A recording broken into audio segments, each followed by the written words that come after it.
Black and white காலத்துல தொடங்கி இப்ப கூலி வரைக்கும் டிஏஜிங்ல இருந்து எல்லா டெக்னாலஜியும் பார்த்த ஒரே நடிகர் அப்படின்னு கூட சொல்லலாம். ஸோ இவ்வளோ விஷயங்களையும் மீறி இப்போ இருக்கிற யங் ஹீரோஸ் கூடயும் அந்த ஒரு காம்படிஷன்ல இருக்கார்ல சார். ஸோ அது பார்க்கும்பொழுது இல்லை, அது காம்படிஷன் நான் நினைக்கல. எந்த ஹீரோவுக்கும் அவர் காம்படிஷன் இல்லை, அவருக்கு எந்த ஹீரோவும் காம்படிஷன் இல்லை.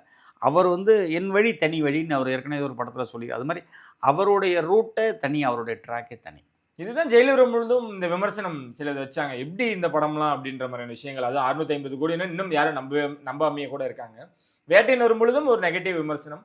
ரஜினி அவர்களுக்கு மட்டும் இது நடக்குதா சார்? தொடர்ந்து அவரோட படங்கள் வரும்பொழுது ஒரு டீம் இயங்கி இல்லை, எல்லா படத்துக்குமே பெரிய நடிகர்கள் நடிச்சு, அதாவது உச்சமாக அந்த டயர் ஒன்றுன்னு சொல்லக்கூடிய அதில் வந்து ஒரு 10 நடிகர்கள் இருக்காங்க.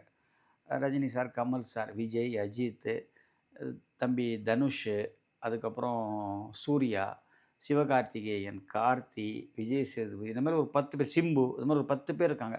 அந்த 10 பேரோட படங்களுக்கு வந்து பாசிட்டிவிட்டியோடைய நெகட்டிவிட்டி கொடுக்குறதுக்குன்னு ஒரு ஜென்ரலாக ஒரு இது இருக்குது, ஒரு கேங்கு. இப்போ என்னை பொறுத்த வரைக்கும் 2 விதமாக நான் படத்தை அணுகுவேன்.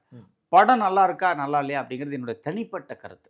அதை நான் ஒரு வாரம் கழித்து 10 நாள் கழித்து அதை யாராவது போன மாதிரி நீங்கள் யாராவது கேட்டிங்கன்னா சொல்லுவேன். பட் கலெக்ஷன் வந்து ஒரு 3rd டே 4th டே கூட நான் சொல்லுவேன். சில நேரம் 1st டே கூட சொல்லியிருக்கேன் நான். அது ஏன்னா எனக்கு கலெக்ஷன் தெரியுங்கிறதுனால நான் சொல்கிறேன். ஸோ என்னை பொறுத்த வரைக்கும் நான் கான்சன்ட்ரேட் பண்ணுறது அந்த கலெக்ஷன் விஷயத்தில். கலெக்ஷன் விஷயம் மக்களுக்கு தெரியணும். இப்போ திருப்பூர் சுப்பிரமணியம் சார் கலெக்ஷன் சொன்னால் மக்கள் ஒத்துக்கிறாங்க. இப்போ நான் சொன்னால் ஓரளவுக்கு ஒத்துக்குவாங்கன்னு நினைக்கிறேன். அதுக்கு மேலே மக்கள் தான் சொல்லணும் அதை. ஸோ நம்ம அதை கலெக்ஷன் தெரிஞ்சதுனால நம்ம சொல்கிறோம். இன்னொன்று பர்டிகுலராக என்னை பொறுத்த வரைக்கும் தமிழ்நாடு கலெக்ஷன் தான் அதிகமாக சொல்லுவேன் நான். அந்த சவுத் இந்தியா உலக அளவு வசூல்லாம் நான் பெருசாக சொல்ல மாட்டேன். அது அவங்க அந்த ப்ரொடக்ஷன் கம்பெனி தான் சொல்லணும். அது வந்து என்னை பொறுத்த வரைக்கும் நான் சொல்கிறது.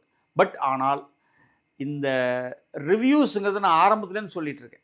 ஒரு படத்தை 10% ப்ளஸ் பண்ணும், இல்லை 10% மைனஸ் பண்ணும், அவ்வளோதான் பண்ண முடியுமே ஒழிய நல்லா இல்லாத படத்தை எந்த ஒரு ரிவ்யூனாலையும் அதை நல்லா ஓட வச்சிடவும் முடியாது.